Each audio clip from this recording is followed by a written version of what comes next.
It speaks. It doesn't have better things to do.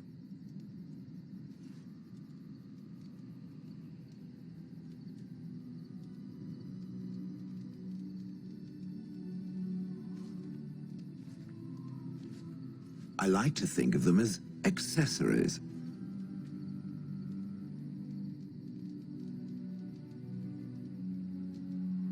I suspect that it is an art that was practiced when golems were more, commonplace. My former master collected whatever lore he could find on the subject. He searched far and wide to collect what crystals he could and then added them. It is not an unpleasant sensation.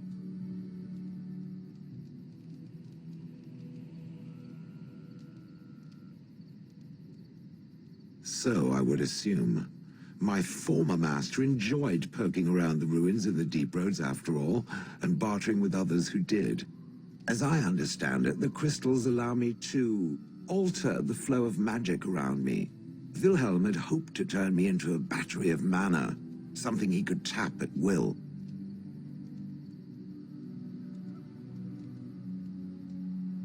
Not really, although now that I think of it, these attempts may be what caused my disruption.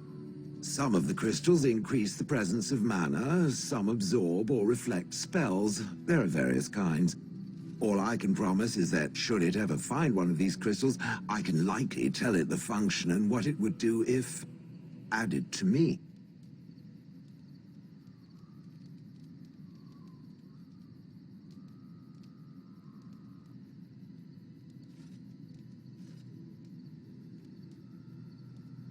Why not? I don't get to wear clothing and other adornments like the rest of you creatures after all. That answers its question, I assume? Unless it has more. Better to save them for the next random stranger it decides to interrogate. Let us leave now.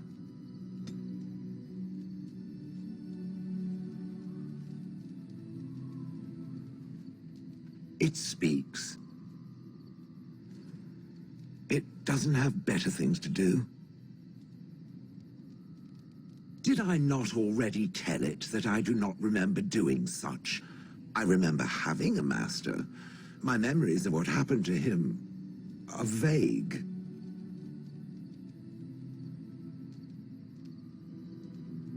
Clever and true. Oh, very well. Let me see what I can recall. My former master enjoyed experimenting upon me. I remember that much. There was tinkering with spells, and then the crystals. He was very eager to alter my function, I think.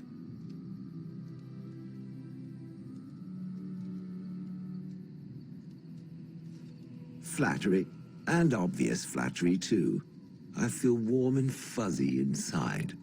He possessed my control rod, and back then, it would have prevented me from doing anything he did not command me to, no matter how I might have wished to. So what happened? I am unsure. He was experimenting, and then nothing.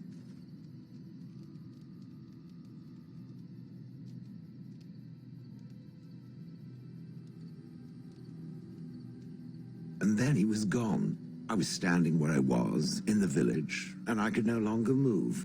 The villagers came, poked and prodded me in fear, and then realized they could neither move me nor destroy me, so they simply left me.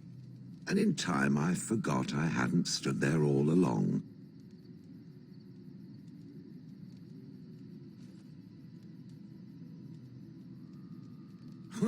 Wonder? I was glad that he was gone. For so many years, I'd had to leap to that little toadstool's every command. Get this, pick up that, put it down, pick it up again. The gall! At first, I'd hoped he'd simply decided to leave me there paralyzed, an acceptable trade-off. After years passed, I simply stopped caring.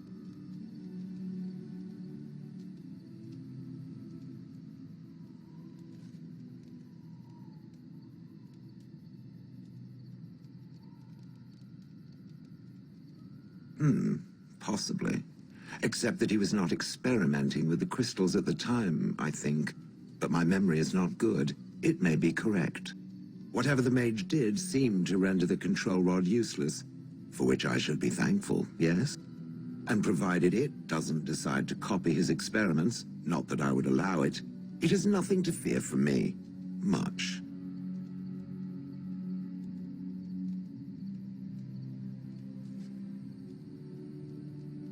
The things that it fights, and it fights things often, that is a different story. Let us get back to the walking and the fighting. My stone is beginning to itch again.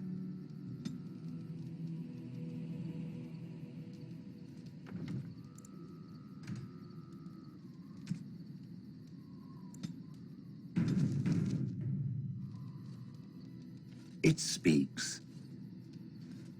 It doesn't have better things to do. Oh yes, that I remember quite well.